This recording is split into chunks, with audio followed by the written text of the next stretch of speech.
শেখ হাসিনার বিচার 5 মিনিটের মধ্যে শেষ হয়ে যাওয়া উচিত, কিন্তু তা যদি না করা হয় তাহলে তিনি যদি এখানে আসেন, তিনি আবার অভিনয় করবেন, আবার কাঁদবেন, সাক্ষী দিতে হয়, আবু সাইদের বাবা আসবেন, তিনি আবার ছেলেকে হত্যা করেছেন, সঙ্গে সঙ্গে রায়, সঙ্গে সঙ্গে যে দণ্ড দেবার সেটা দেওয়া হবে। পকেটে ব্যাগে তার রুমালের মধ্যে লেবুর রস থাকে, ওইটা দিয়ে তিনি কাঁদেন। এইটা আপনার এই নাটক আমি আর দেখতে চাই না বাংলাদেশে। প্লিজ আপনারা এই নাটক এই যে চলবে, তারপরে দেশের সারাক্ষণ এই সংবাদই প্রাধান্য পাবে যে এই অমুক তমুক আওয়ামী লীগ, অমুক নেতা তমুক নেতা, পলক ফলক, এগুলো দরকার নেই আমাদের। এদেরকে যা শাস্তি দেবেন, তুমি দোষী এই বলেছে, ইউ আর গিল্টি, ফিনিশ। এখানে উকিল টুকিল জেরার দরকার নেই, সবাই জানে কে দোষ করেছে, বাংলাদেশে সবাই জানে। এটা ছোট দেশ, ছোট সমাজ, এখানে আপনি মামলার পিছনে রাষ্ট্রীয় খরচ করার এবং সমাজের সময় নষ্ট করার দরকার নেই, কেননা দেশ আমাদের গড়ে সামনে নিয়ে যেতে হবে। সুতরাং এদেরকে যা বিচার করার করুন, 2 মাসের মধ্যে শেষ করুন, করে সমাজ কিন্তু, দেশ কিন্তু পুনর্গঠনে এগিয়ে যান।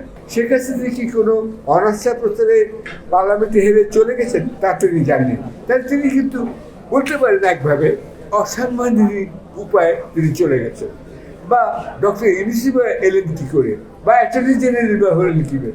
দেশ কিন্তু এখন একটা বিপ্লবের মধ্যে দিয়ে যাচ্ছে, আমরা সবাই কিন্তু একটা চলমান বিপ্লবের মধ্যে আছি। এই বিপ্লব শেষ হয়নি, কখন শেষ হবে সেটা আমি বলতে পারছি না, সেটা নির্ভর করছে আপনাদের উপরে। বাকি সাধারণত নিয়ম হচ্ছে, যখন দেশ একটা স্বাধীন হয় তখন কনস্টিটিউয়েন্ট অ্যাসেম্বলি হয়, যেটার কথা আলোচনা হচ্ছিল, যে সেখানে ঠিক করা হয় যে আমাদের সংবিধানটা কীরকম হবে। ডক্টর কামাল হোসেনের কথা বলা হয় তিনি সংবিধান রচয়িতা, আমি নিজেও বলতাম, কিন্তু আসলে তিনি কতখানি সংবিধান রচয়িতা জ্ঞান রাখতেন বা রাখেন আমার সন্দেহ আছে। বিদেশে কিন্তু আন্দোলনের অনেক সুফল শেষ পর্যন্ত বয়ে আনে এখানে।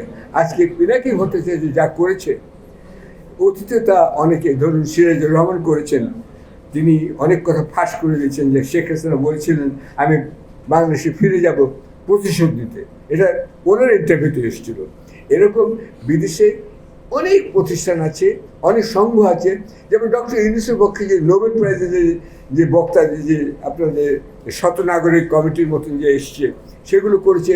প্রোটেক্ট ডক্টর ইউনূস নামে একটা গোপন সংগঠন করেছে, সেই সংগঠন থেকে তারা ওই বিবৃতি তৈরি করে দিয়েছে। সেই বিবৃতির ভিত্তিতে খবরের কাগজে ওই বিজ্ঞাপন বেরিয়েছে, নিউ ইয়র্ক টাইমস থেকে শুরু করে গার্ডিয়ান ফার্ডিয়ান সব জায়গায়, এবং তারপরে তারা এই আপনারা জেনেছেন যে বিদেশের কতখানি সমর্থন আছে।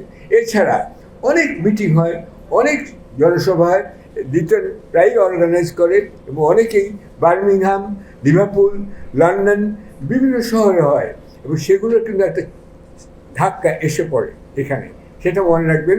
এদের অনেক কৃতিত্ব আছে। আমার সৌভাগ্য যে আমি দেশেও থাকতে পেরেছি, বিদেশেও থাকতে পেরেছি বলে আমি দেখেছি।